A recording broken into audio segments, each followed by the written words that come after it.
Ahora sí se está compartiendo, ¿verdad?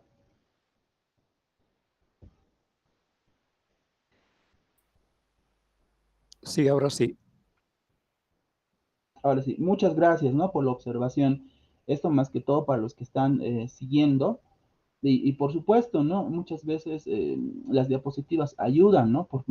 Muchas veces suelen ser solo fotografías o texto, pero suelen colaborar de mucha manera, ¿no? Entonces, como les decía, se utiliza la metodología de la investigación histórica, tenemos que identificar una problemática, tenemos que analizar el tipo de fuentes que vamos a utilizar y hacer la crítica de fuentes correspondientes. Y a partir de eso hacer un análisis y síntesis histórica. Nosotros estamos abordando la problemática de la historia boliviana. Ahora bien, les decía, no hay solo una historia de Bolivia, sino que hay varias historias de Bolivia. Y en esas varias historias de Bolivia también vamos a tomar en cuenta aquellas que son consideradas oficiales, por cuanto han sido incorporados dentro del discurso del Estado, de la enseñanza, sobre todo escolarizada, aquella que nos enseñan, ¿no? De manera sistematizada en el sistema educativo, la cual nosotros repetimos o la cual nosotros llegamos a conocer. Y muchas veces esta historia oficial fue o se convierte en una especie digamos, de punto, ¿no? De ataque de la famosa historia crítica. Como les decía, la historia crítica no solo es colocarle historia crítica, ¿no? Sino que tiene que ver con el replanteamiento de muchas posturas y sobre todo de muchos enfoques que se han trabajado, sobre todo la parte política y la parte militar. En la parte militar no podemos hablar de una historia crítica si es que no se hace una especie de radiografía del ejército, ¿no? Donde tendríamos que ver desde adentro cómo fue su composición y no solo enfocarnos en la descripción de batallas, ¿no? Donde solo critiquemos a comandantes y estemos resaltando algunos elementos de soldados, ¿no? Eso no es una historia crítica, es solo una historia de opinión. En cambio, cuando se hace esta radiografía que les propongo, utilizando un término médico, tendríamos que ver internamente cómo se fue constituyendo, ¿no? Este ejército durante el siglo XIX y en su constitución otros elementos, ¿no? Como lo social, lo económico y por supuesto la mentalidad que imperaba en la época. No es lo mismo referirnos al servicio militar en el siglo XXI o en el siglo XX que lo que viene a ser la realidad durante el siglo XIX de los cuarteles, donde no hay servicio militar, no existe este primer escalón, segundo escalón, por cuanto es un trabajo al cual muchas personas optan para ingresar. Y les decía, por mi parte, lo que yo hago es, más que todo, trabajar en esta historia alterna. La historia alterna no niega, tampoco quiere ser una crítica así dura, sino lo que quiere es mostrar a partir de un nuevo enfoque, de una nueva mirada, alguna temática que no está siendo abordada, ¿no? Por parte de la oficial o de la crítica. Y tenemos la mentalidad y contexto, como les comentaba, y les estaba colocando el ejemplo de Tristan Marov y su publicación de 1945 sobre la masacre de Chuspipata. Esta publicación, supuestamente Tristan Marov la había sacado de una revista venezolana, de la cual él tuvo acceso y de la cual extrajo gran parte de este relato, según él, donde se le cometía un sinfín de abusos a estos políticos de oposición, entre senadores y diputados, y un general de apellido Callejas, ¿no? Al cual tanto carabineros como militares en el regimiento Calama le habían proporcionado una reverenda tunda en el cual tuvieron que incluso cercenarle las manos y también sacarles los ojos, dice, ¿no? A este general para que ya no siguiera, ¿no? Posteriormente, dice, los ataron con alambres, los llevaron en una camioneta GMC con dirección al camino antiguo a los Yungas, dice, ¿no? Y en el sector Achuspipata es donde los hicieron parar al borde de la carretera y les dispararon, dice, ¿no? Pero antes de que esto sucediera, llamativamente en el relato de Tristan Marov, aparece nuevamente este general Callejas que se vuelve a parar sin manos y sin ojos y que empieza a golpear nuevamente a la guardia de carabineros, ¿no? Que estaban ahí trasladando a estas personas. Y lo que tienen que hacer es dispararle con ametralladoras para calmar, dicen, ¿no? La euforia o la iracundez de este general. Entonces, este tipo de relato que les estoy comentando se utilizó en 1945 para echar, o en este caso, emplearlo como un discurso político para ganar, ¿no? Aceptación y un rechazo al gobierno de Villarroel, sobre todo y a la imagen de Villarroel. Convertir la masacre de Chuspipata en un evento clave para lograr la caída de Gualberto Villarroel. Lo llamativo es que en el proceso que se les inició posteriormente al ahorcamiento de Villarroel, esta publicación de Tristan Maró fue utilizada como prueba. Pasando los años, el caso de Arce, que es uno de los miembros del MNR, Guillermo Arce, él publicó digamos, otra mirada donde él buscó la supuesta revista que Tristan Marov citaba y no había. Supuestamente era la revista venezolana Panamericana, pero él, y Visión, ¿no? Panamericana y Visión. Y él lo que hizo fue ir a Venezuela personalmente, el 47 y el 48, y no encontró ninguna citada revista. Conclusión, según Guillermo Arce, lo que hizo Tristan Maroff es inventarse, pero también él lo hizo a partir de la mentalidad, ¿no? Si en la época escribimos un relato, ¿no? Glorioso, ¿no? O sufrido, ¿no? Obvio que va a tener impacto. Y sobre todo el contexto. Si hablamos del contexto, ¿qué es lo que está pasando en el momento? ¿Cómo podemos readecuarlo? Y eso constantemente se ha ido haciendo en las diferentes historias de Bolivia. Hay, ¿no? Estas historias de la década del 70 donde nos van a mostrar, por ejemplo, uh, no es por malo, por si acaso, y no es por ir en contra de estos movimientos, sino es a partir de un análisis histórico que se está haciendo en cuanto a la década del 70, ¿no? Demuestran a partir de la literatura de esos años un gobierno militar que perseguía, ¿no? Sañosamente a la población, te perfilan una época o un contexto histórico donde no se podía ni respirar, ¿no? Cuando las otras publicaciones que no son de esta tendencia te muestran una realidad tranquila, una población que vivía su vida como cualquiera, que no ha sufrido ese tipo de persecuciones, ¿no? Y llamativamente los que escriben, ¿no? Con esa intencionalidad, en el caso de las dictaduras, quieren mostrarte un escenario apocalíptico, ¿no? Entonces tendríamos que agarrar los dos y tratar de sacar un elemento neutral, no neutral, objetivo, ¿no? De lo que estaba sucediendo, los que eran perseguidos y los que vivían su vida de manera cotidiana. Ahora bien, en el caso de la historia boliviana, Bolivia como tal empieza en 1825. Hablar de la historia boliviana antes es un poco, digamos, complicado, ¿no? Por cuanto antes de 1825 no existe la palabra Bolivia, pero sí desde 1825 y desde el 31 de octubre, ¿no? Cuando se realiza la modificación de República Bolívar a República de Bolivia. Por tanto, siempre se maneja esto, ¿no? Prehispánico, colonia, república y Estado plurinacional. Pero podríamos hablar de antes de Bolivia, prehispánico y presencia española, y después de 1825 ya el Estado-Nación y el Estado plurinacional como tal. Hoy nos vamos a centrar más en el Estado-Nación, por cuanto el contexto en el cual vivimos nos tiene que llevar a tener un poquito de cautela, diríamos, ¿no? En cuanto a estas temáticas que se abordan en el presente, ¿no? Aquí tenemos, por ejemplo, el prehispánico. Las fuentes siempre van a ser arqueológicas, siempre, ¿no? Y hay una cosita llamativa que tiene que ver con las interpretaciones que se han hecho a este periodo. Las interpretaciones muchas veces parten de la mentalidad, el contexto y el discurso en el cual han sido escritas. Mucho de lo que nosotros conocemos sobre este periodo es a partir de la arqueología, a partir de la muestra, de la presencia material, perdón, que son en diferentes elementos, desde cerámica, desde tallados, ¿no? Desde piezas líticas, desde incluso textiles y también incluso trabajos, ¿no? Como el caso de andenes, como el paso de terraplenes y como el caso de sucacoyos, ¿no? Que efectivamente a partir de la arqueología se ha dado constancia de su existencia. Pero otra cosa es que la pieza material, un tallado, te puede decir algo, ¿no? Generalmente son símbolos, signos que tienen un significado y un significante en su época, cosa que es diferente en nuestra realidad presente.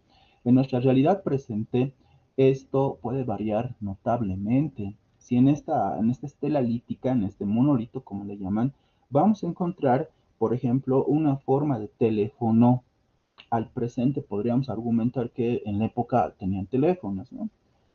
Lo que estamos queriendo muchas veces es ver con nuestros ojos actuales del presente, de los elementos que tenemos cotidianamente este tiempo, ¿no? O como, entre comillas, el pasado.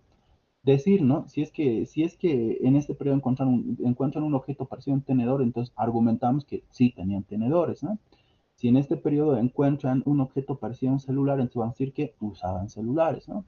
Es que estamos analizando desde nuestro presente al pasado, lo que la anterior semana con Mark Bloch les decía, ¿no? Un elemento fundamental es esto de la terminología cuando se hace el análisis histórico.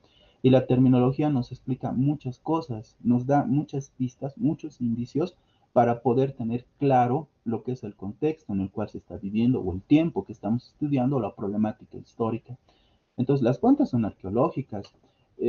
Pueden ser, como les había comentado, tejidos, aunque los tejidos son bastante difíciles de conseguir o de mantener, por cuanto muchos al momento de ser encontrados se van deshaciendo, ¿no? Cuando se los saca, arqueológicamente una pieza se contamina y a partir de los minutos, incluso de los segundos, se va deshaciendo, se va descomponiendo y desaparece. Nunca más se lo va a volver a ver. Conclusión, algunos arqueólogos lo que hacen es mejor no sacar la pieza. Saben que está la pieza ahí, ¿no? A partir de un estudio de radiocarbón, ¿no? O de radio, perdón, magnético, se puede constatar que existen piezas allá abajo, ¿no? A 20 metros, a 2 metros o a 5 metros, ¿no? De cavarse. Pero saben muy bien que al sacar la pieza se requiere, ¿no? Darle una conservación, conservarlo, mantenerlo. Y económicamente, si no tienes el dinero, si no tienes la tecnología, entonces preferible es no sacar la pieza. Por cuanto vas a desenterrar, como les comentaba, va a empezar a salir el ambiente, lo que son los gérmenes, lo que son las bacterias, van a contaminar esta pieza y se va a desaparecer. Entonces, en Bolivia, eso hemos hecho, sobre todo, digamos, de manera empírica, sobre todo por la carencia de recursos económicos. Un ejemplo llamativo es esto de Tiwanaku, que del 100% de sus ingresos, una porción grande se va a las comunidades, cuando debería ser al revés, ¿no? La porción grande de los recursos acumulados debería ir al mismo museo y a las mismas ruinas, ¿no? Para su mantención o para llevar a cabo procesos de excavación o de prospección, ¿no? En el sitio. Pero es al revés, ¿no? Una pequeña partita se queda para las ruinas y lo grande, grande de los ingresos se va a las comunidades, ¿no? Y se distribuye entre ellos. Entonces, esto nos ha llevado a una realidad bastante complicada, ¿no? En cuanto a lo que es la arqueología. Y esto de la arqueología, como les decía, tiene mucho que ver con las interpretaciones que posteriormente se han hecho, ¿no? Nada raro que en el sitio, por ejemplo, de Tiwanaku, que es el más conocido, no es el más importante del continente, por supuesto, por cuanto sigue la influencia de otras civilizaciones que se están desarrollando, sobre todo en la costa peruana, como Chimú, como Moche, como Pacaras, eh, como Nazca, que ya han desarrollado, ¿no? Elementos que no son únicos, pero que se comparten, ¿no? A partir de la influencia, como les comentaba, y que han llegado a nosotros, como el caso de Wari también, ¿no? Entonces, esto nos lleva a las interpretaciones posteriores, ¿no? En las interpretaciones, muchas veces, todo lo que hoy por hoy se nos dice sobre Tiwanaku, que estamos utilizando como ejemplo esta civilización, supera muchas veces la ficción, ¿no? Exagera, ¿no? Sin ninguna fuente. Como les comentaba, si tenemos una fuente arqueológica, una pieza como tal, difícil que con esta pieza sepamos qué hablaban. Difícil que al ver esta pieza sepamos qué comían, ¿no? Al ver esta pieza difícilmente sepamos su religión, ¿no? Y sus manifestaciones culturales. ¿Se dan cuenta? Pero mucho lo que han hecho es, a partir de esta pieza, empezar a hacer una interpretación bastante grande que hoy por hoy lo aceptamos. El caso de la chacana, dicen, ¿no? La chacana o la cruz andina no se llama chacana, ¿no? No sé de dónde sacaron ese nombre. La arqueología no nos dice nada más, ¿no? Para nada. Después tenemos esto de lo supuestamente Aymara, ¿no? Que Tiwanaku es Aymara. No, no hay una fuente, ¿no? Que nos diga que esto sea Aymara como tal. O sea, arqueológicamente el hecho de la pieza no nos habla de lenguaje, ¿no? Y la crítica a la etnohistoria es inevitable hacerla, por cuanto lo siguiente, desde la década del 70, cuando llegaron estos etnólogos, que son antropólogos en su mayoría, que efectivamente, antropológicamente hablando, son estudios muy serios, muy profundos, pero que empezaron a trabajar historia y antropología y le llamaron etnohistoria, ¿no?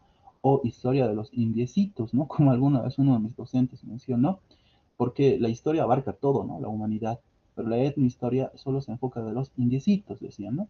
Entonces, lo que hay que hacer en la etnohistoria es agarrar fuentes coloniales y desde el presente partir para atrás, ¿no? Irnos desde el presente, ¿no? Por ejemplo, el famoso libro cuando retornen los antepasados, ¿no? Que trabaja sobre los Urus, se trabajó durante casi 50 años, ¿no? Y en esos 50 años se vio, ¿no? Cómo fue transitando, cambiando esta población Uru. Y él partió desde 1970, desde 1950 para atrás. Entonces fue al siglo XIX, al siglo XVIII, el XVII, hasta el XVI. Y en el XVI se basó en documentos de las fuentes coloniales, sobre todo en esto de padrones, estoy mal, perdón, visitas sobre todo, para constatar cómo había sido la clasificación o la distribución poblacional en la región de los Urus, ¿no? Y más que todo a partir de algún informe de algún cura que había habitado en la zona, ¿no? O de algún cacique que también describía alguna que otra tradición. Pero eso es del siglo XVI. Y del siglo XVI para atrás ya no hay otra fuente que nos pueda permitir entender cómo había sido la vida, ¿no? De los habitantes de este continente, salvo los arqueológicos, como les comentaba, que no nos dicen nada. Entonces, la etnohistoria lo que hizo fue utilizar lo colonial para poder incluso explicarnos antes de los incas. Pero la pregunta es, ¿cómo pueden explicar antes de los incas con documentos coloniales, ¿no? Tendrían que ser documentos del periodo que se esté estudiando, que en este caso sería sobre todo el confederado y el expansivo, ¿no? Entonces tiene mucho que ver esto en el ámbito de la historia prehispánica boliviana, cómo se maneja la mentalidad, el contexto y el discurso. Cuando se dio el reconocimiento a las 36 naciones, hubo una necesidad por parte de los grupos, confederaciones, sindicatos, ¿no? De querer tener su propia historia. Al haberse proclamado 36 naciones, cada nación tendría que tener su propia historia, pero muchas de estas transitaron desde el presente, como les estaba comentando. En la clasificación que tenemos sobre el arcaico está el arcaico, el formativo, el expansivo, el confederado, el imperial, ¿no?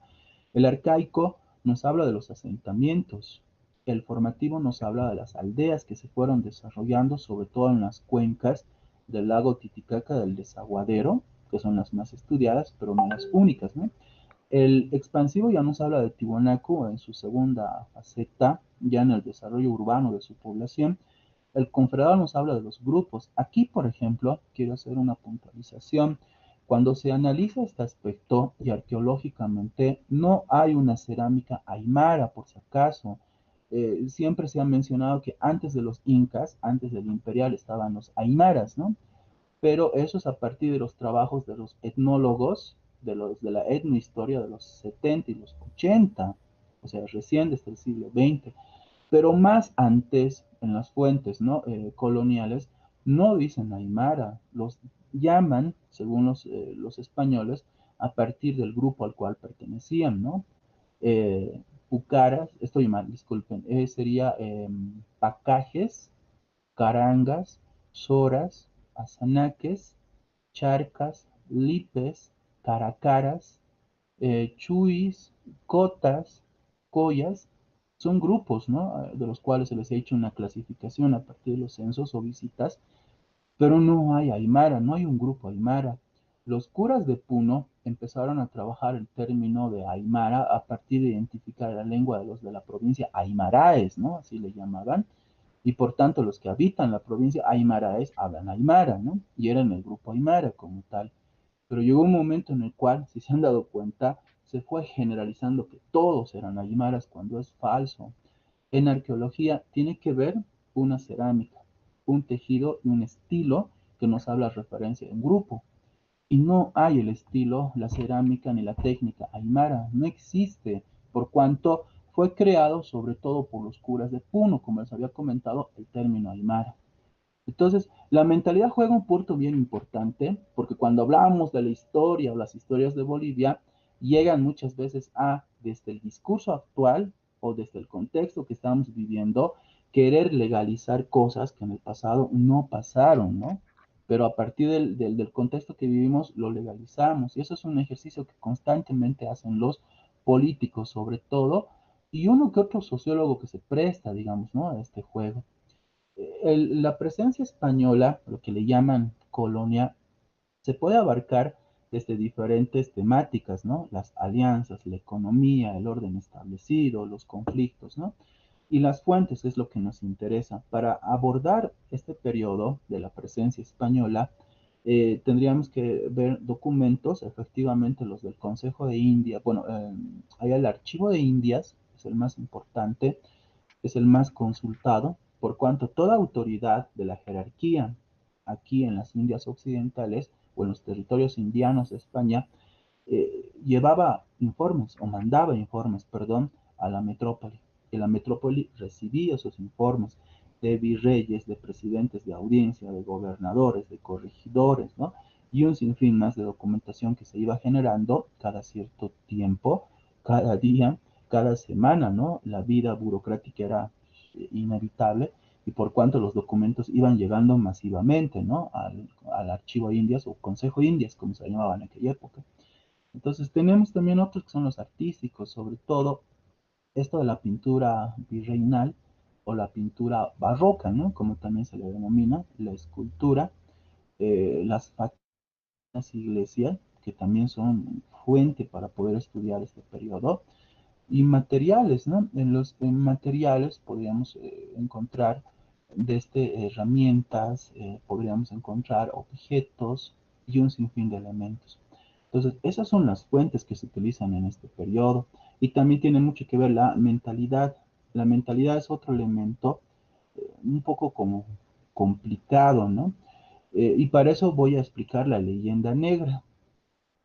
En el siglo XIX, sobre todo, Gran Bretaña y sus escritores reconocidos al servicio de la corona empezaron a hacer llamativa la historia de unos españoles abusivos, prepotentes, exterminadores, ¿no? Masacradores y todo lo que conocemos, ¿no? Que generalmente nos han contado. Y esa es la leyenda negra. Uno dice, pero ¿qué interés tendría Gran Bretaña en crear una imagen negativa y de rechazo, rememorando a los antepasados y lograr que se genere un cisma dentro de la sociedad que lleve a conflictos, ¿no? Efectivamente, Gran Bretaña del siglo XIX está atravesando ya por la revolución industrial y en el 18, ¿no? Ya empieza y en el 19 va consolidando, ¿no? Mercados, espacios, ¿no? Donde pueda vender sus productos ya manufacturados. Necesita un mercado atractivo que pueda absorber su mercancía. Y eso no es otra cosa que el mercado americano, que ya en el siglo XIX se le empieza a denominar América, ¿no? Sobre todo en la guerra de independencia. Entonces Gran Bretaña necesita mercados. Y al necesitar mercados, América, ¿no? Pero América tiene un problemita, ¿no? Que está lidiando, que se llaman reformas borbónicas. Las reformas borbónicas, establecidas sobre todo desde principios del siglo XVIII, no están permitiendo hacer un intercambio de productos entre el continente y los otros continentes. Lo que hace la corona española es prohibirles y exigirles que les vendan a la corona los productos y la corona revenderlos. Entonces, mientras España se mantenga en el continente, mientras esté a la cabeza de estos reinos, lo que va a hacer Gran Bretaña es no poder vender sus productos. Y este interés de mercados llevó incluso a financiar expediciones, ¿no? Financiar campañas durante la Guerra de Independencia como la de Bolívar, ¿no? La de Bolívar tuvo bastante apoyo británico económicamente, moralmente, e incluso uno, uno de los aspectos llamativos es esto de la tesis, ¿no? Que se presentó hace 3 años atrás, que hacía referencia a Bolívar, el siervo de su majestad, el rey George, decía, ¿no? y un sinfín, ¿no?, de otras publicaciones que muestran, ¿no?, a un Bolívar, sobre todo haciendo alianza con Gran Bretaña, ¿no?, teniendo un proyecto personal, por cuanto la familia misma se ve afectada por las reformas borbónicas y la quiebra del negocio, ¿no?, y una especie de vendetta, ¿no?, que Bolívar quiere contra la corona. Y por otro lado, unos británicos que ansían controlar ese mercado, ¿no?, que era casi 40 veces más grande, ¿no?, que Inglaterra. Entonces, esto lleva a la creación de esta leyenda negra. Y la leyenda negra al presente es algo que se maneja, que está amparado muchas veces en estos sentimientos de resentimiento y odio incluso, ¿no?, de algunas personas, y que a partir de 1992 empezó a popularizarse bajo el término de 500 años de explotación, ¿no?, 500 años de saqueo, ¿no? Y eso es algo llamativo si nos ponemos a pensar, por cuanto los japoneses sufrieron el bombardeo de su territorio, sufrieron la ocupación misma del territorio japonés desde 1945 a 1955, de unos Estados Unidos que también cometieron abusos durante estos años, pero que posteriormente Japón llegó a superar, ¿no?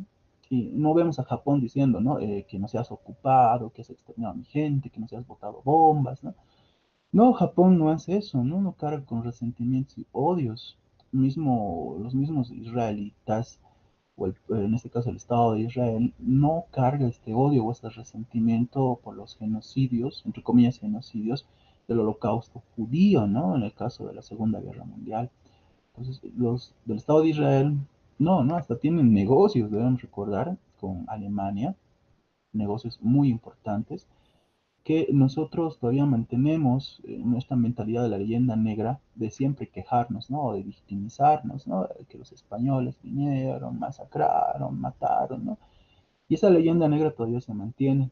Esta leyenda negra hoy por hoy se ha vuelto a reavivar bajo los conceptos de discriminación y racismo, ¿no? Cosa que no está bien, por cuanto toda la población somos mestizos y no existen, ¿no?, descendientes puros, puros, ni de europeos ni de americanos, ¿no?, de aquella época. En las alianzas es un punto importante, ¿no?, para entender, es que no hay una leyenda negra de masacres, sí hay muertes como en toda conquista, como en todo proceso de incorporación de los territorios a un imperio, pero lo llamativo es esto de las alianzas. Las alianzas son hechas entre los señores caciques, entre la élite inca y la élite española, muchos, incluso europea, ¿no? Muchos de los caciques o señores nobles que tenían sangre inca llegaron a contraer en Europa, por cuanto los europeos los consideraban señores o reino de otros lares, ¿no? Pero bajo la leyenda negra hablamos de españoles violadores, ¿no?, que llegaron, que empezaron a violar a las mujeres de canto, ¿no?, que empezaron a destruir los templos y un sinfín, ¿no?, de cosas negativas. No vamos a negar que hubo un choque, ¿no? Efectivamente hubo estrategias y la mejor estrategia que los mismos incas habían aplicado es las alianzas. Económicamente también tenemos, ¿no?, una importancia trascendental, sobre todo en cuanto a la primera moneda, el real, que permitió hacer un comercio a nivel internacional. Tenemos un real que se empleaba para hacer ventas o compras en la India o en el Medio Oriente, ¿no? Sin ningún rechazo, ¿no? Por cuanto una de las primeras monedas de uso mundial, ¿no? Mucho más antes que el yen, el yuan, que el dólar y el euro, ¿no? Como tal. El orden establecido, hay un orden establecido en la época que bajo esta leyenda negra nos han dicho que a los indígenas los maltrataban, ¿no? Les hacían un sinfín de abusos. A toda la población americana habían leyes que les cargaban encima, ¿no? Nosotros nunca fuimos colonia para España, por cuanto siempre nos denominaron indianos. Y como indianos pertenecientes, ¿no?, a estos reinos, reinos de ultramar del imperio español, tuvimos normas en las cuales nos regimos.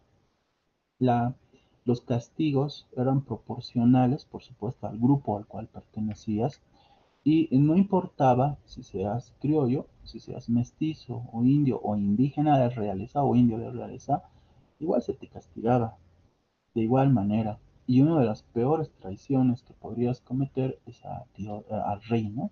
Nadie puede traicionar al rey.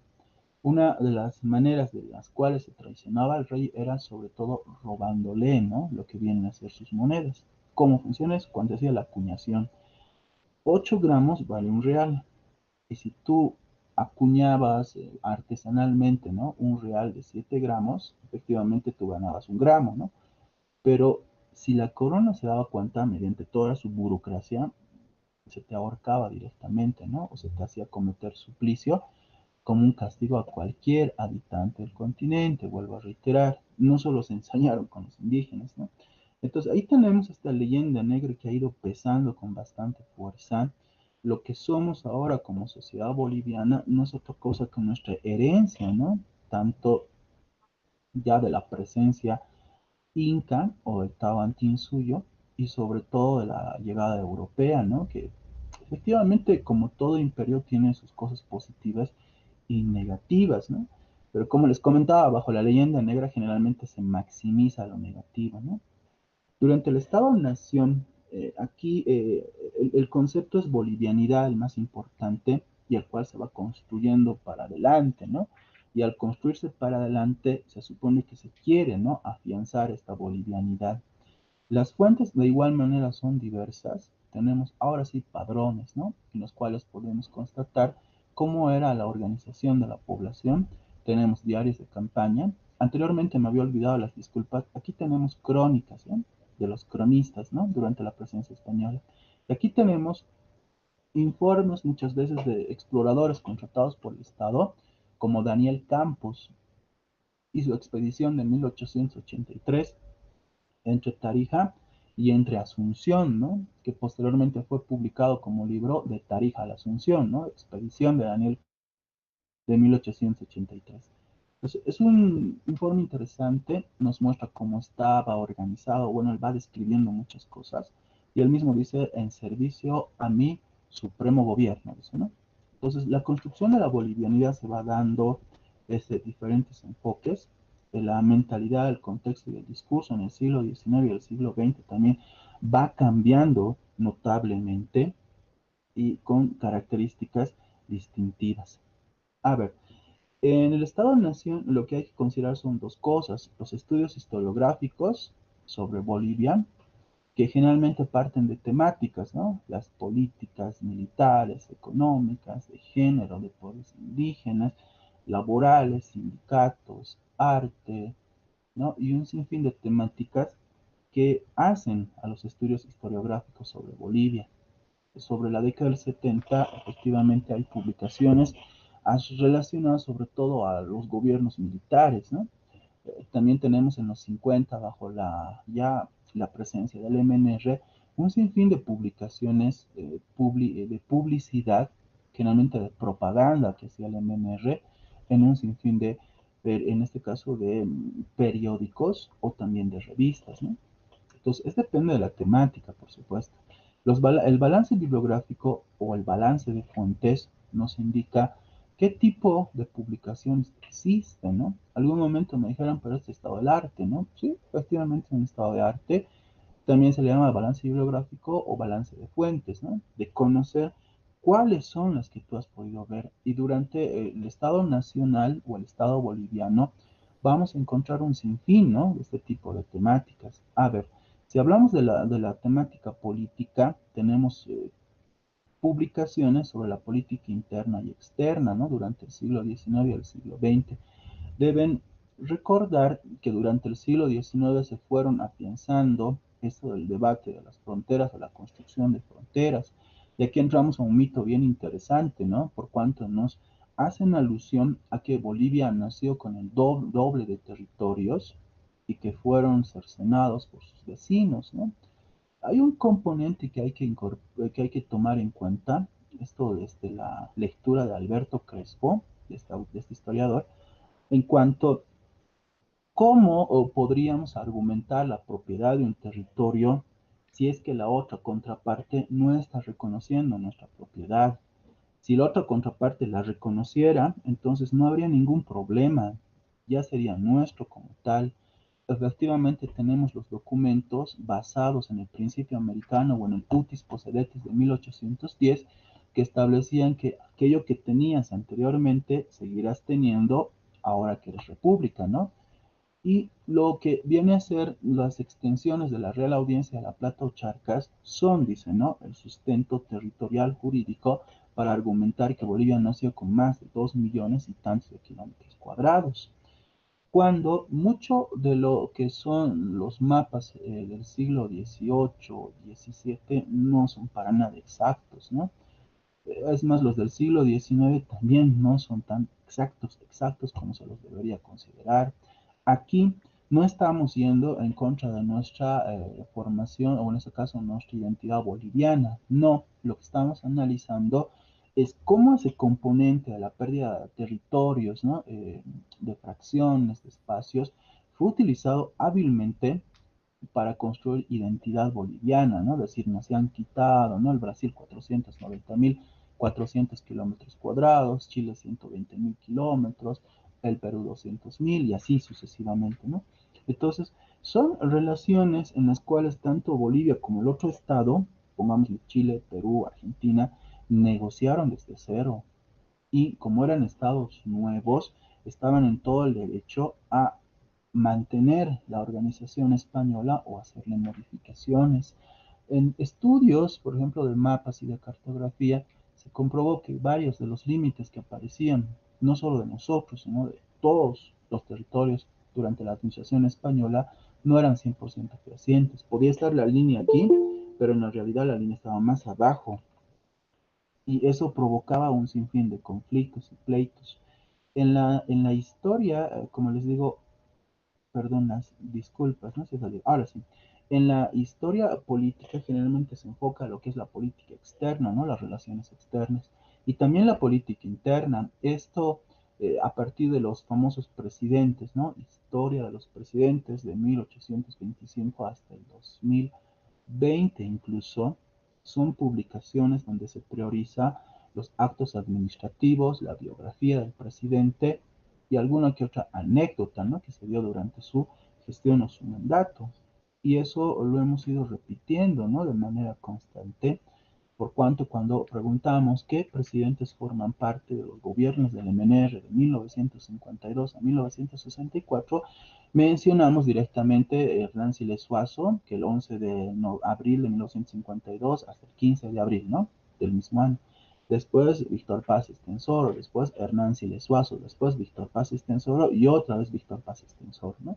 Y ahí, en relación o en virtud de presidentes, se va adecuando los cambios que ha ido sufriendo la población, ¿no? Mediante decreto supremo, mediante ley, se construyó tal hospital, se construyó tal escuela y así, ¿no? Tenemos esa mirada efectivamente.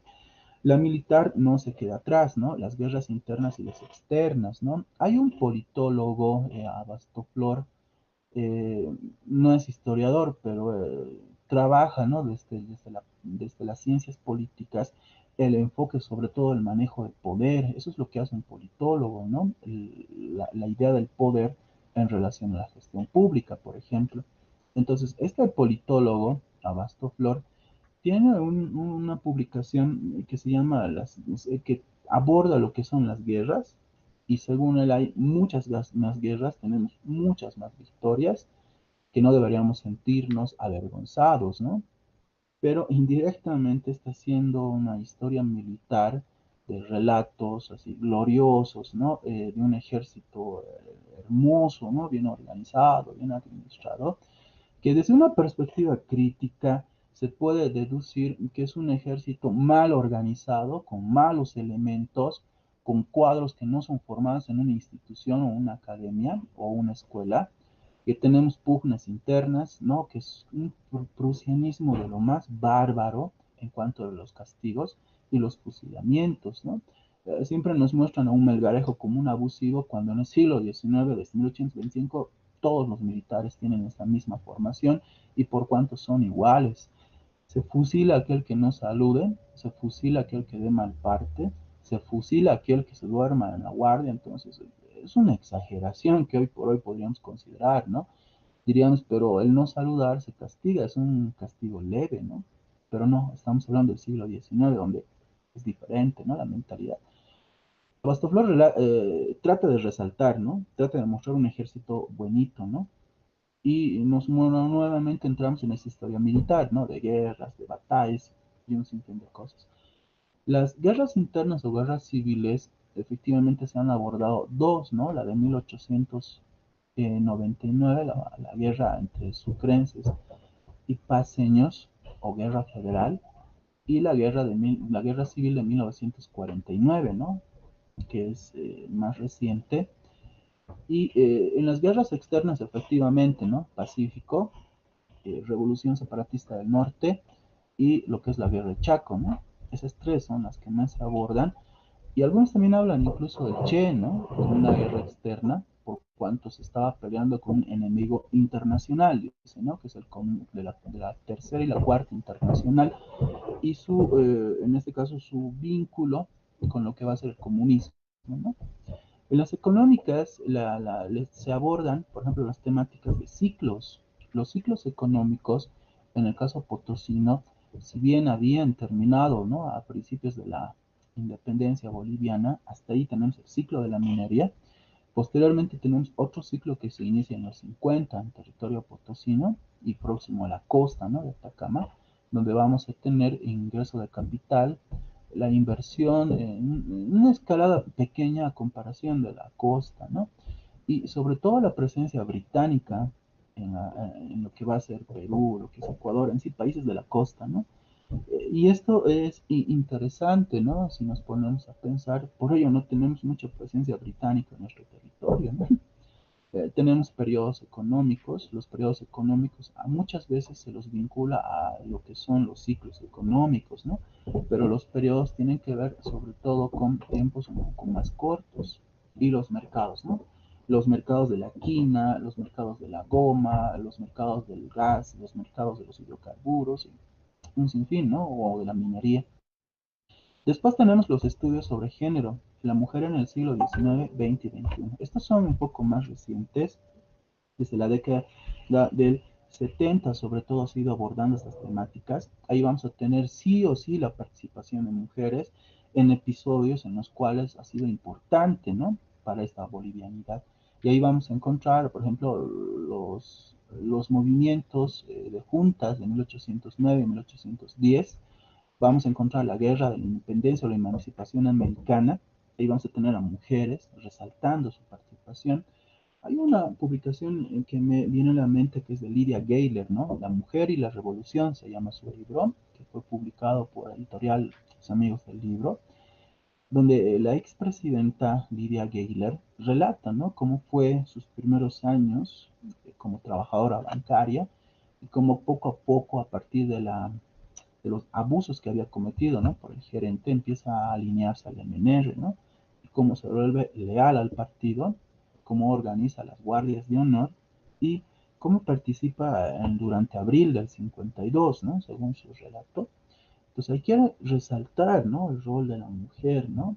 Y uno dice, pero sí es necesario, efectivamente es necesario, porque nos da un enfoque mucho más amplio, ¿no? Una mirada amplia sobre los acontecimientos en diferentes temporalidades. Y tenemos esto de los pueblos indígenas, que son estudios que se han ido profundizando desde la década del 70, sobre todo con el impulso de las Naciones Unidas. Las Naciones Unidas empezaron a incorporar, por ejemplo, esto de los derechos de las naciones, de los pueblos indígenas, dentro de lo que son los derechos, ¿no? La Carta de Derechos, y donde va visualizando a este grupo, ¿no? Uno dice, pero antes se les llamaba indígenas. Aquí hagamos una aclaración. Hasta el siglo XX, hasta mediados del siglo XIX, no hay el término indígena, ni durante la presencia española se les decía indígenas, por cuanto el término es muy reciente, siglo XIX, y viene a ser una construcción basada sobre todo en los estudios de antropólogos que llegaron al continente, que indígena o y en este caso persona del lugar, ¿no? O persona que nace en el lugar, generalmente era una traducción que se hizo. Y estos estudios son igualmente necesarios, nos permiten, ¿no?, tener otra mirada más amplia, pero muchas veces tratan de forzar, ¿no?, una presencia. El caso de mi compañero Edwin Balboa publicó participación indígena en la guerra de Chaco. Él muestra batallones que fueron por cuenta propia. Él muestra a la formación de estos grupos, fueron de estos batallones, cómo se organizaron, cómo aportaron al ejército, cómo marcharon al frente de batalla. También identificó a soldados, ¿no?, que entre comillas eran indígenas y que estaban peleando en el Chaco, ¿no?, y que posteriormente retornaron. Muestra fotografías donde se ven, ¿no?, entre comillas indígenas con uniforme y en el campo de batalla. Entonces, hoy por hoy ha irrumpido con mayor fuerza, sobre todo por el contexto del MAS, pongámoslo así, ¿no?, donde a partir de la Constitución y sobre todo a partir del discurso político de considerar a los pueblos indígenas, ¿no?, como un actor político, se le fue dando, ¿no?, una importancia, no les digo negativa, no, para nada negativa, ¿no?, pero que en algún momento también ya transita por lo fantasioso, ¿no? Muchos estudios, al no tener fuentes, muchas veces llega al problema de que se las inventan y por tanto con la aceptación de la población se la va legitimizando, ¿no? Cuestión muy aparte de la necesidad de cada uno de sus grupos o de las temáticas de poder abordarlas, ¿no? Después tenemos esto, nuevamente vuelvo a reiterar, la mentalidad, el contexto, el discurso en la escritura de las historias. Va a pesar mucho en la mentalidad que nosotros tenemos, el contexto o la coyuntura en la cual vivimos y el discurso que perseguimos.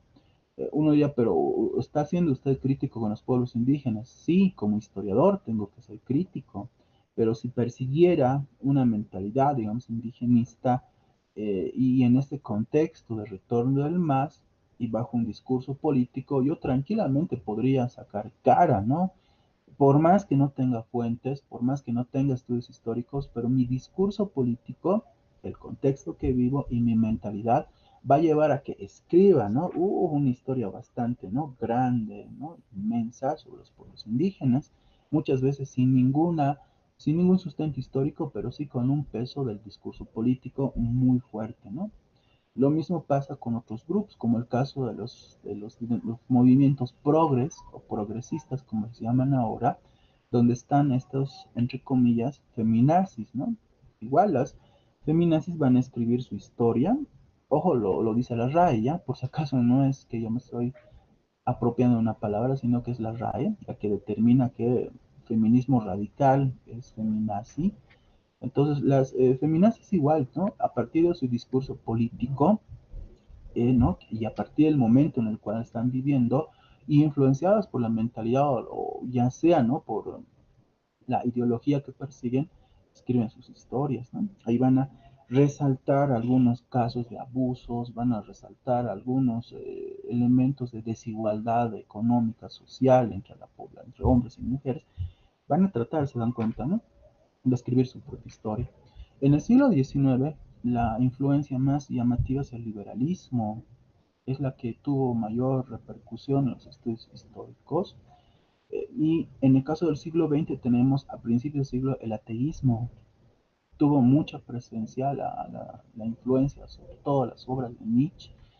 Hay un autor que es Humberto Muñoz Cornejo, que escribió bueno, que publicó, ¿no?, a principios del siglo una serie de artículos que se fueron acumulando o se recopilaron en una publicación que se llamaba Así habla Zaparrastroso, ¿no? Más o menos una especie de juego con la obra de Nietzsche, ¿no? Así habla Zaratustra, pero él es Así habla Zaparrastroso, ¿no?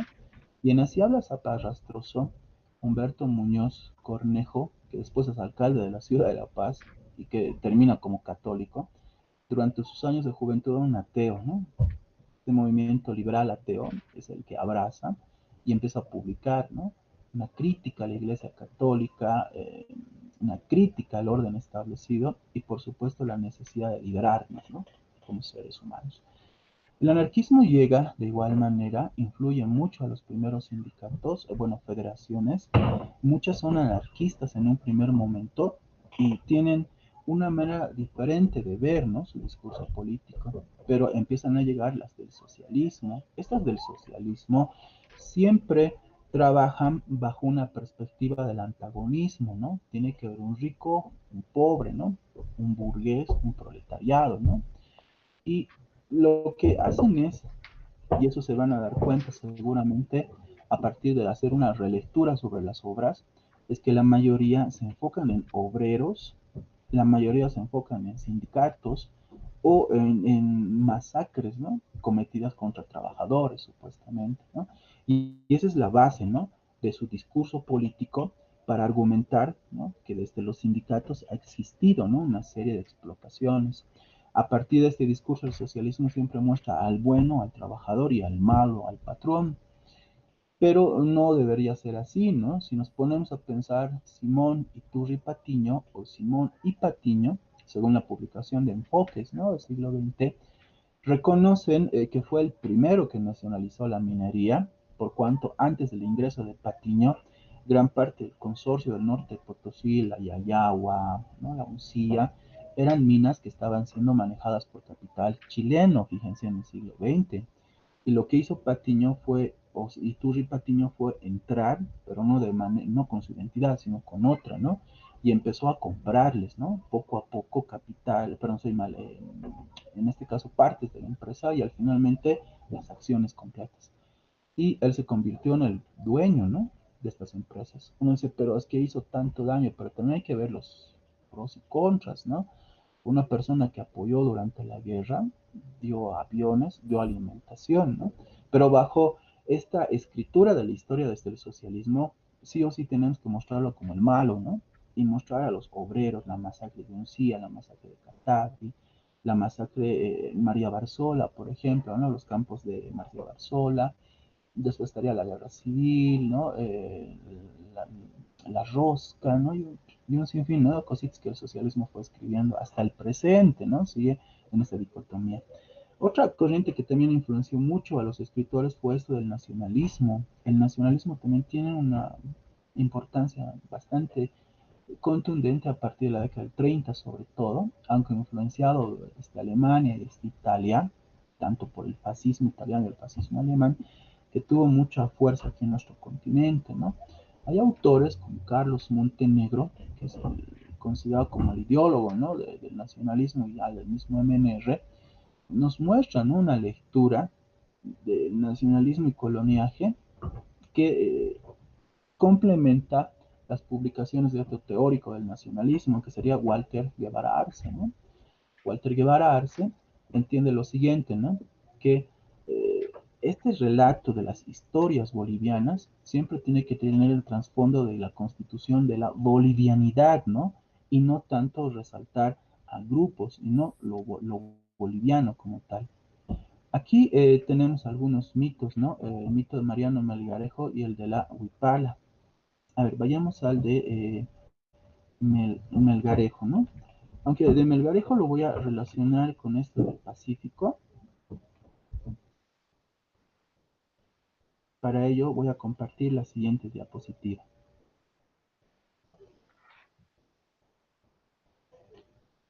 A propósito de la guerra del Pacífico, ¿no? Se ve la diapositiva, ¿verdad?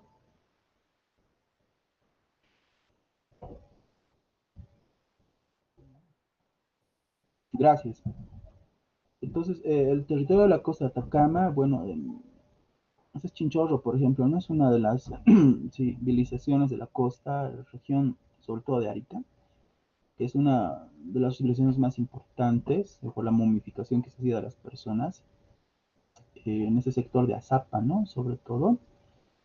Mm, Este es el punto que me interesa, ¿no? Esto de la guerra del Pacífico y lo que viene sería el conflicto. Aquí está, ¿no? Melgarejo.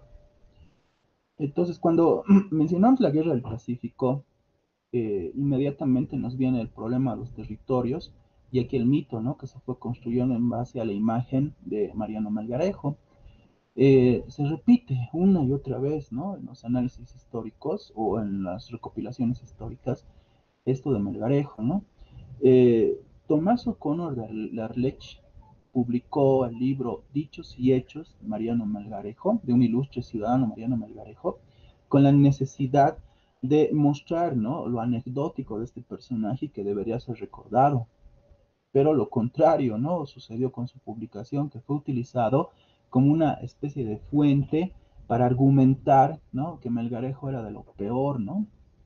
Y lo llamativo es esto, ¿no?, que durante el siglo XIX, el mismo Alcides Arguedas, después Camacho, que es otro que escribe sobre historia, el mismo Enrique Finot, y ya durante el siglo XX un sinfín, ¿no?, de escritores que se animaron a escribir historia, copiaron lo que habían dejado, por ejemplo, los chilenos Francisco Valdés Vergara, Carlos Walker Martínez, Ramón Sotomayor, Mario Barrios, Jaime Eizaguirre y Maquena Vicuña. Este es el más conocido, ¿no?, de su obra de la Guerra del Pacífico, Maquena Vicuña.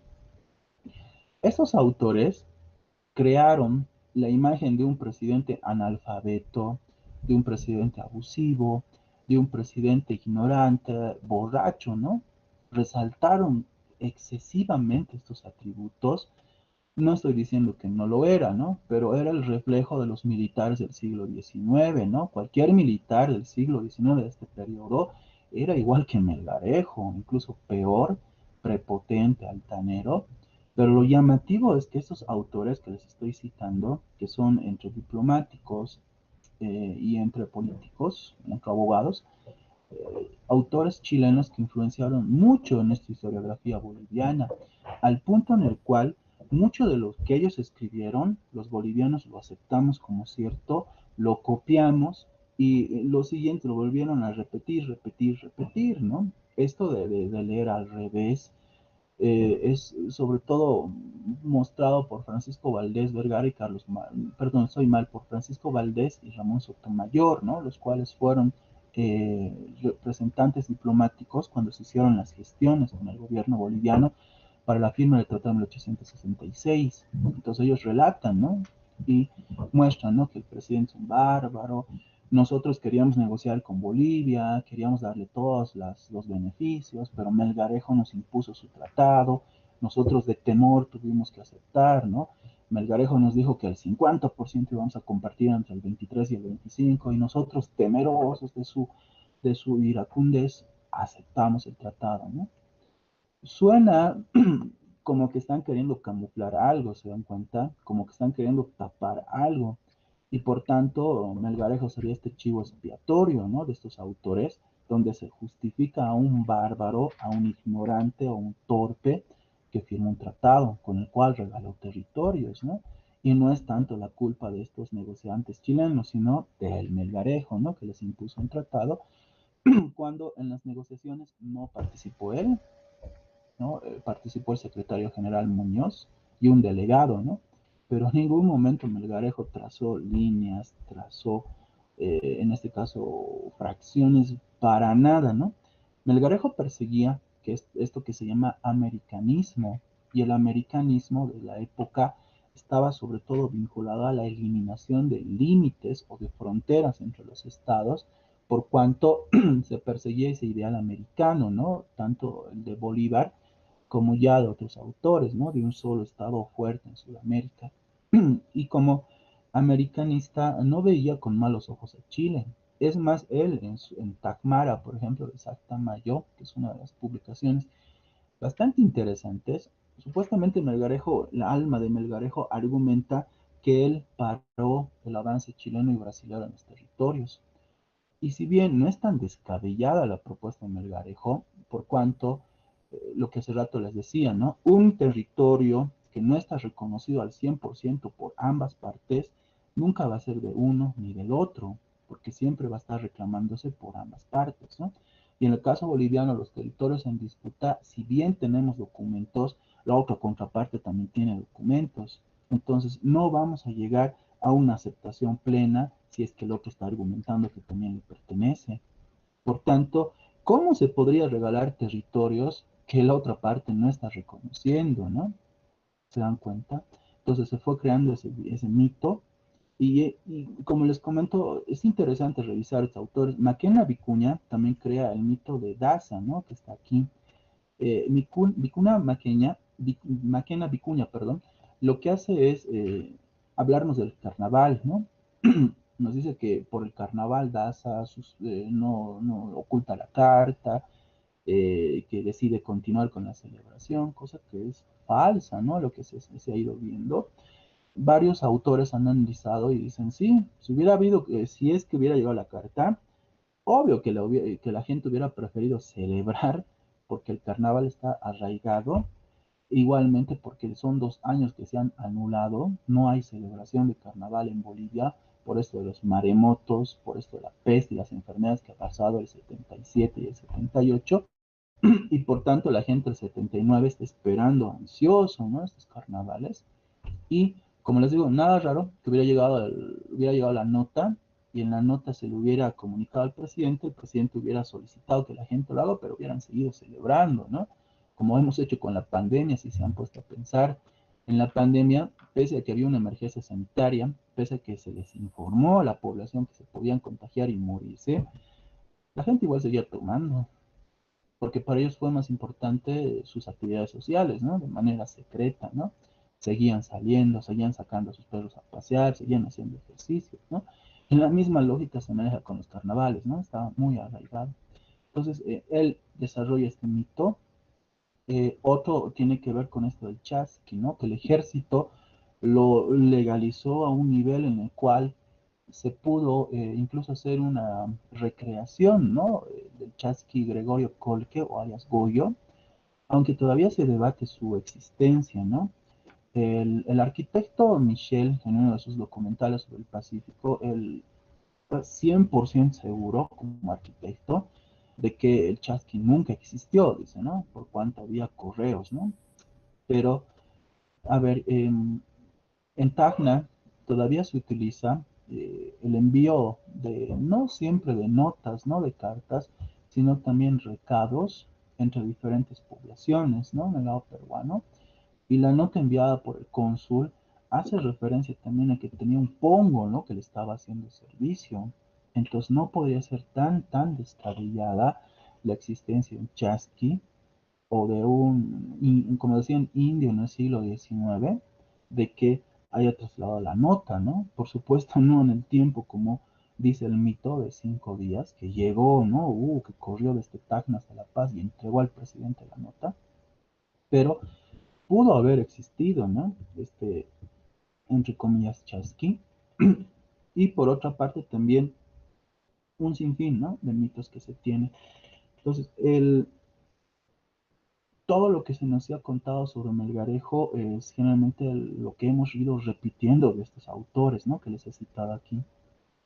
Otro o tiene que ser ya la creación de héroes, como el caso de Juancito Pinto, ¿no? Que no existió históricamente, pero que fue creado por Gastón Velasco, ¿no?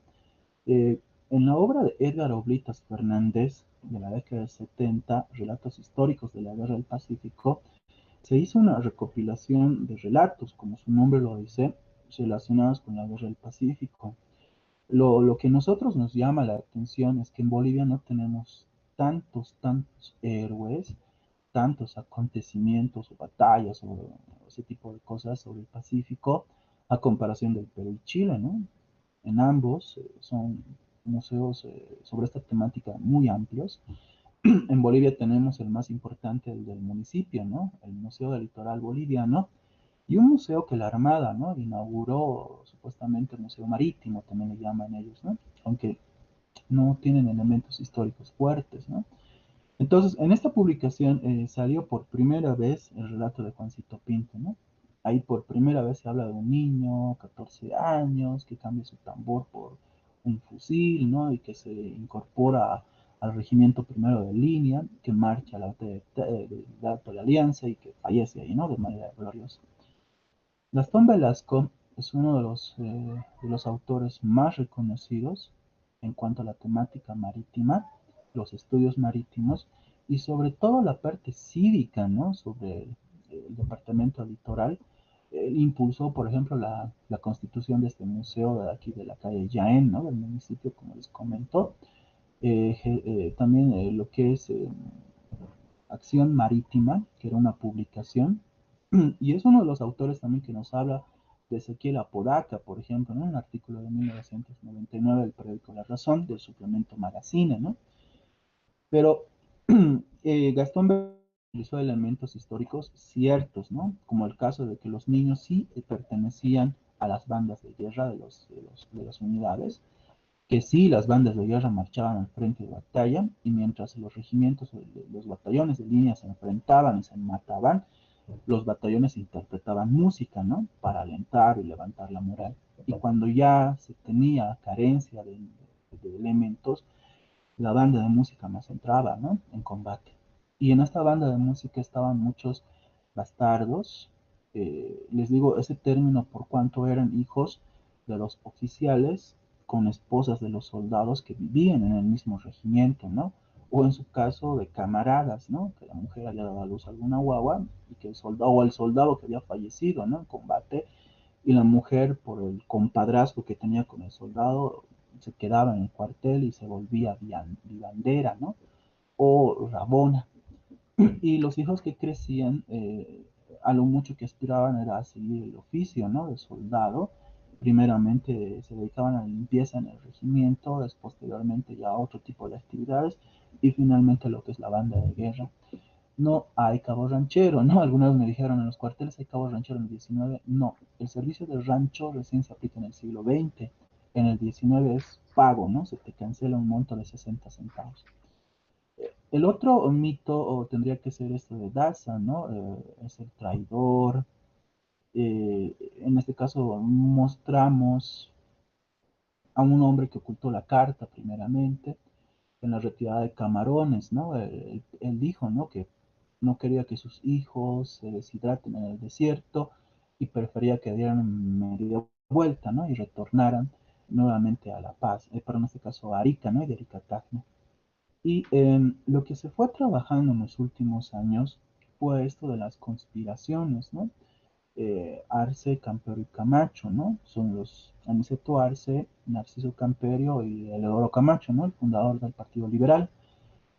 El actual político, el ex candidato, ¿no? Fernando Camacho, según los estudios, muchos lo han emparentado con Eleodoro Camacho, ¿no? Es un paseño, neto paseño, de principios del siglo XX, emparentado con este candidato cruceño, ¿no? Bueno, las cosas, ¿no? Las cosas de la historia. Entonces, hay una publicación sobre notas del Congreso de los Estados Unidos donde se encontraron cartas, listas, donde figuran nombres de diputados de 1903 y 1904, ¿no? Del Congreso boliviano, cuando se estaba debatiendo el Tratado de 1904 con Chile.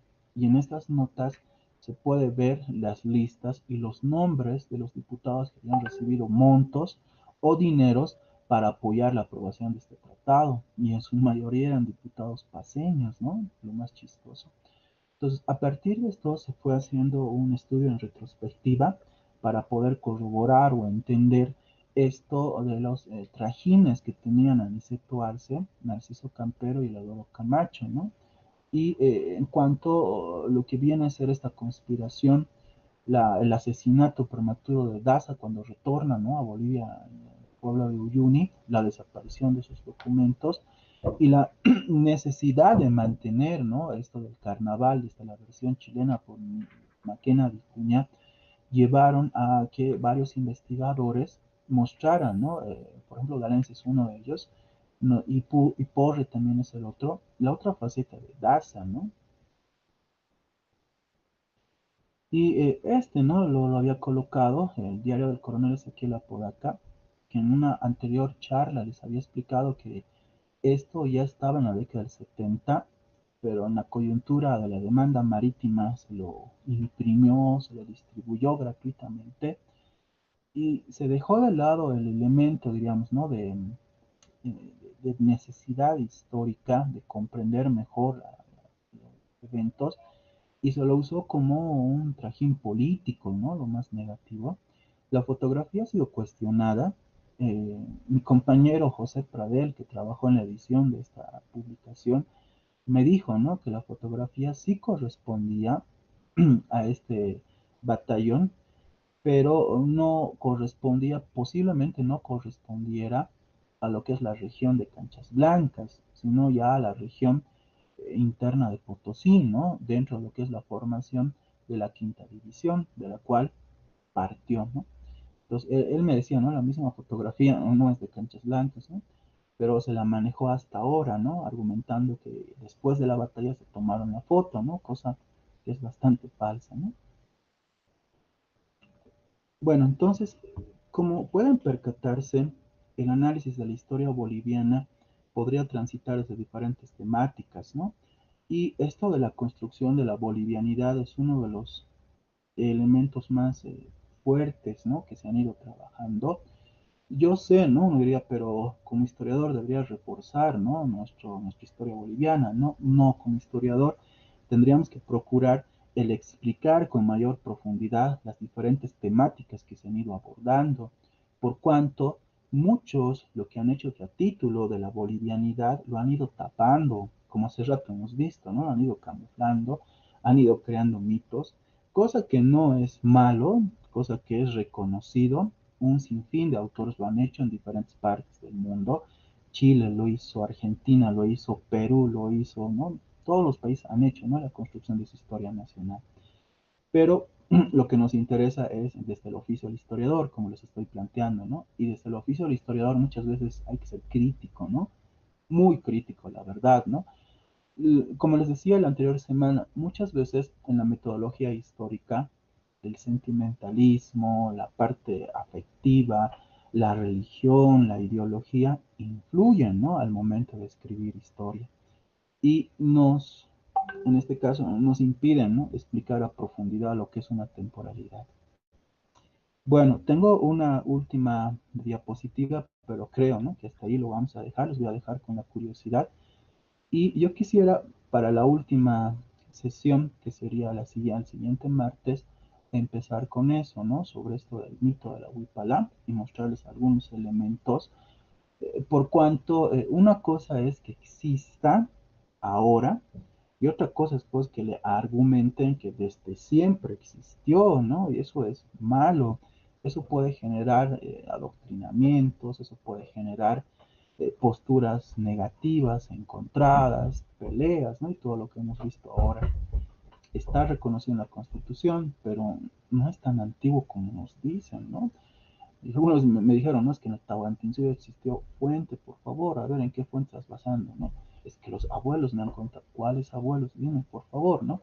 No, es que, o sea, siempre hay un es que, ¿no? Lo más coherente sería fuente, ¿no? Ah, ya, la crónica de Garcilaso de la Vega, la crónica de Bernabé Cobo, ah, ya, la crónica de Ciesa de León, ¿no? Entonces, ah, ya, a ver, voy a buscar, ¿no? Voy a revisar, o de Felipe Guamana, ya de Poma, ¿no? Ahí debe estar, ¿no? Entonces, voy a revisar, pero, o sea, no hay sustento, se dan cuenta, ¿no? Histórico para decir que los incas manejaron, ¿no? En el Tahuantinsuyo, Antisuyo, Contisuyo, Chinchasuyo, Collasuyo, banderas.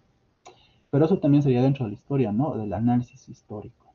Bueno, entonces, hasta esta parte concluiría. Muchas gracias por haberme aguantado. Yo sé que tal vez algunos elementos no están de acuerdo, seguramente, de hecho, oh, ¿no? Pero eso forma parte del análisis histórico, ¿no? Que hace el historiador, ¿no? El historiador no podemos legitimizar mitos, ni tampoco podemos legitimizar inventos, ¿no? Tendríamos que estar muy, muy seguros y recién publicarlo, ¿no? Y recién darlo a conocer, ¿no?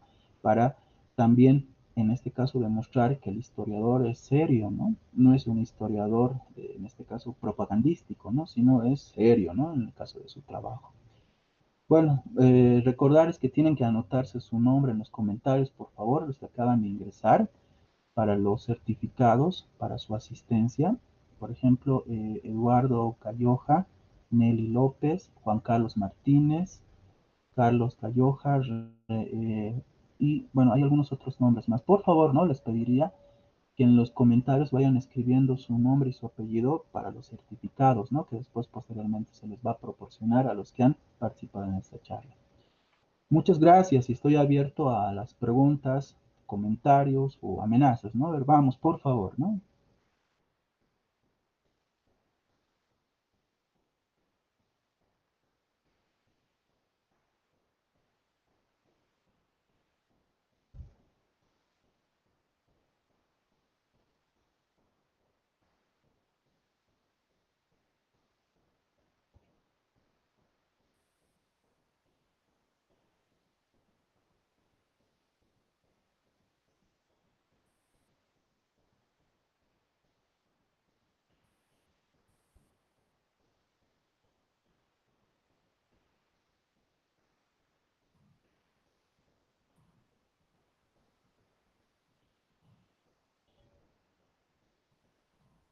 Claro. Eric Osban, por ejemplo, que es veíamos, ¿no? La historiografía británica, que es el que más utilizó. Osban tiene una de las publicaciones, La invención de la tradición, que les aconsejo leerla, es muy buena, te hace replantear lo que es los mitos y las tradiciones, sobre todo tradiciones. Y el otro se llama Y también la historia, ¿no?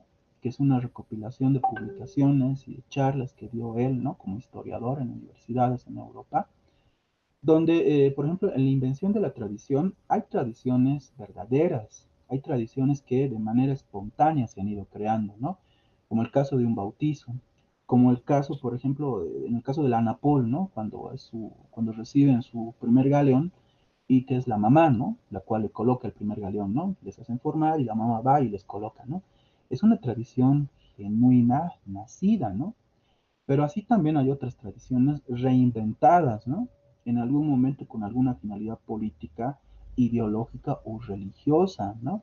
Se puede utilizar esta tradición, ¿no? Bastante bonita, porque como les había comentado, ¿no? Como docente en la materia de historia policial en la academia, eh, tuve la oportunidad de ver, ¿no? Cuando les colocaban, y era hasta cierta parte emotiva, ¿no? Se veía como los cadetes hasta lloraban, ¿no? Se aguantaban el llorar, y como la mamá también estaba ahí queriendo llorar, ¿no? Y le colocaba el galeón, ¿no? En el hombro, ¿no? Entonces, esto que es tan genuino, bajo una mirada política, se la puede targiversar, reinventarla y darle un contexto político, ¿no? Ahí estaríamos hablando de una tradición inventada, ¿no? Osban hace referencia, por ejemplo, a esto de la vestimenta de jueces, ¿no? Como ejemplo lo coloca él. Ahí nos muestran, por ejemplo, los jueces británicos, ¿no? Que llevan peluca y llevan una toga, ¿no? Bastante grande. Y la pregunta es, ¿desde cuándo la usaron, no? Uno diría, pero desde siempre. No, no lo usaron desde siempre. Hubo en el siglo XIX, más que todo, ya la utilización de los jueces.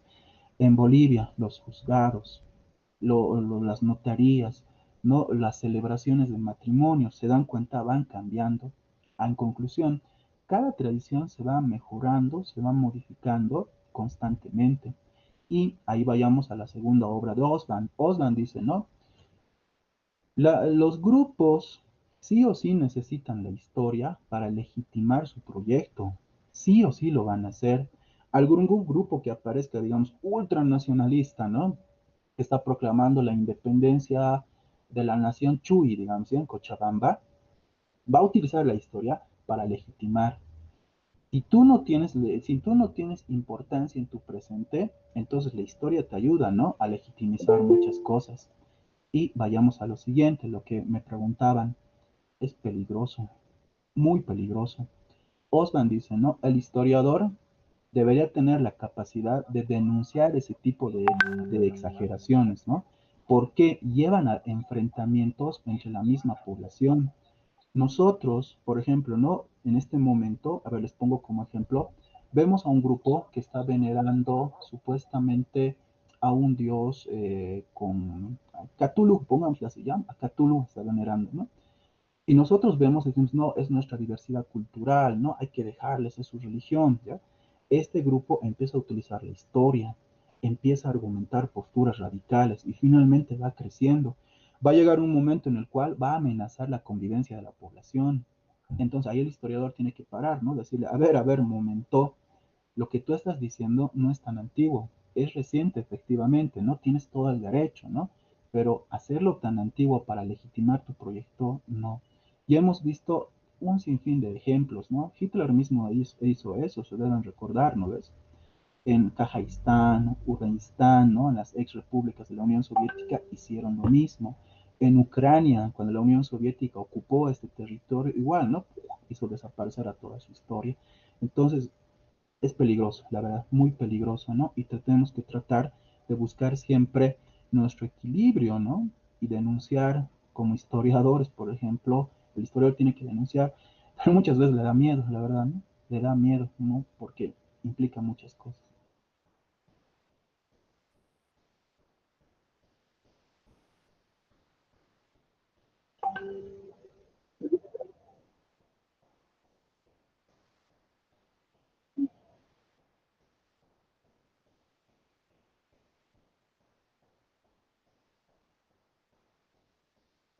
Ya.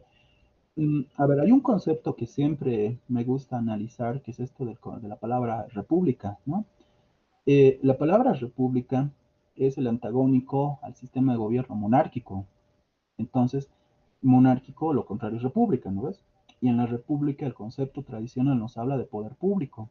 Entonces, al hablar de poder público, hablaríamos de democracia.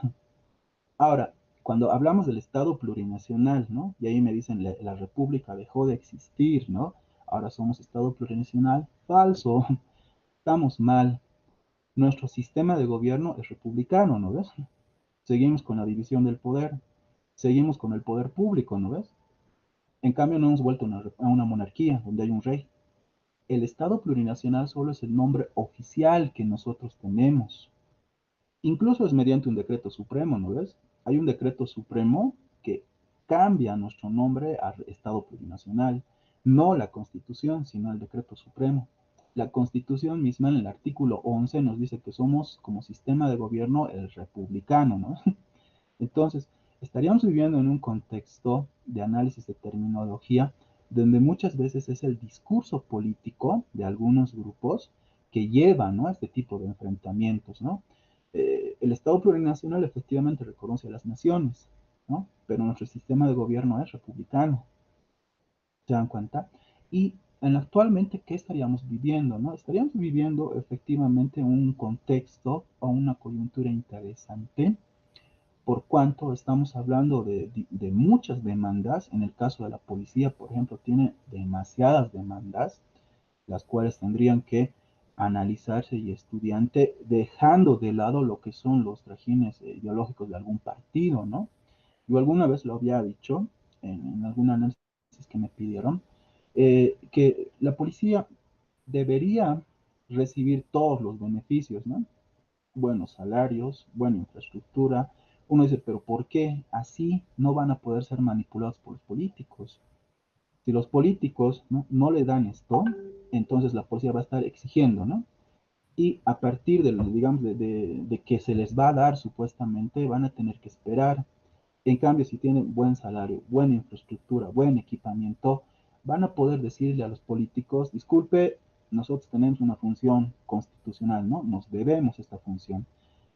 Pero ese es el problema, ¿no? Que muchas veces los políticos siempre han estado metidos y no se dan cuenta que es una institución del Estado, ¿no? De la sociedad y no así del partido. Licenciado, buenas noches. Muy buenas noches. Bueno, dentro de una de las transparencias que nos mostraste en el Estado-Nación, tocas a lo político, militar, económico.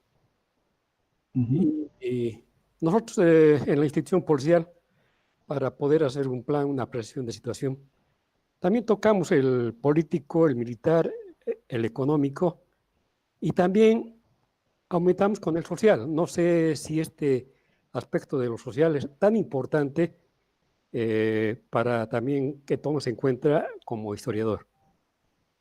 Claro. Y generalmente yo le llamo mentalidad, ¿no? Porque en cuanto a la mentalidad, tiene mucho que ver con lo que son los rasgos de la sociedad, ¿no? O de la población.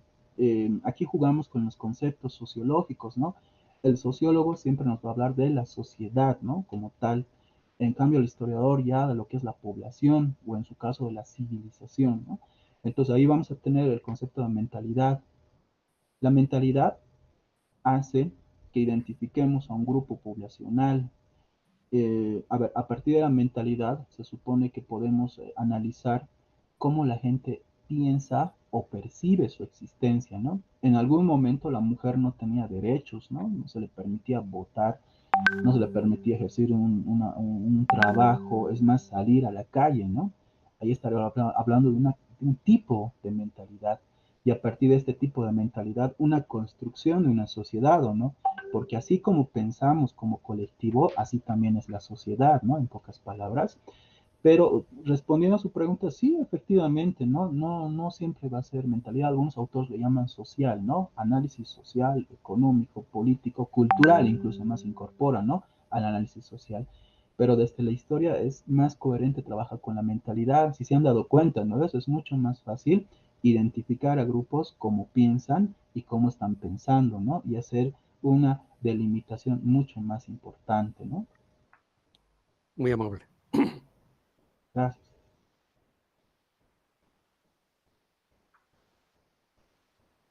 Bueno, no sé si tuvieran más preguntas, comentarios, amenazas, por ejemplo, también está prendido, no se preocupen, a Amén. ver. No, agradecerte. Gracias. Hay algunas cosas que realmente llaman a la reflexión, porque, por ejemplo, lo que me ha llamado a la reflexión, y es cierto, ¿no? Lo que hay, hay gente que trata de hacer desaparecer algunas partes de nuestra historia, porque hay intereses creados. Y realmente ese es, como tú dices, es hasta muy peligroso ingresar a hacer un proceso de investigación, pero definitivamente daña el sentimiento boliviano en cuanto, es como cada uno de nosotros, ¿no? Que queramos hacer desaparecer alguna parte de nuestra vida, es Mm, muy difícil, ¿no? Es triste, porque un poco que tratas de evadir tu propia identidad. Y para mí, el tratar de hacer desaparecer ciertas fases de nuestra historia es como tratar de hacer perder nuestra identidad. Gracias, Yasmán. muchas gracias, ¿no? Por haberme escuchado, por haberme aguantado, ¿no? En este tiempo. Y lo que hace el historiador, como les si se han dado cuenta, es proponer temas de debate, ¿no? Que la población analice, ¿no? Debatan entre ellos. El historiador nunca va a buscar, digamos, ¿no? Negar, ¿no? Lo que son las identidades, pero lo que hace también el historiador es poner límites, ¿no? Algunos elementos que se van exagerando, ¿no? Alguna ideología, alguna creencia, ¿no? Porque eso rompe, ¿no? La convivencia de las personas. Y esa es una tarea que todos tendríamos que hacer, digamos, más adelante, ¿no? Porque ¿de qué sirve matarnos? De qué sirve odiarnos, ¿no? Entre unos y otros. Y al fin y al cabo somos bolivianos, ¿no? Y como bolivianos nos tenemos que llevar, ¿no ves? Tendremos cosas buenas, tendremos cosas malas, pero somos bolivianos al fin y al cabo, ¿no? Y eso es lo que nos une a todos. Bueno, entonces muchas gracias por su atención. Los espero a la siguiente semana, el día martes. Les voy a enviar el enlace con Jorge, el cual se los va a compartir. Y he visto que no han ido anotando sus nombres, ¿no? Por favor, ¿no? En los comentarios tenían que anotar sus nombres para los certificados. Bueno, muchas gracias, muy buenas noches, que tengan una noche descansadora, reparadora y hasta el siguiente martes. Muy buenas noches, coronel, muy buenas noches, general, ¿no? Y muchas gracias al público. Buenas noches. Buenas Buenas noches, noches. queridos. Buenas noches. Buenas noches, hasta el próximo. A todos, muy buenas noches. Un Dios los abrazo para bendiga. todos. Buenas noches. Felicidades, todo muy bien. Buenas Buenas noches para noches, todos. muchas Un abrazo. gracias.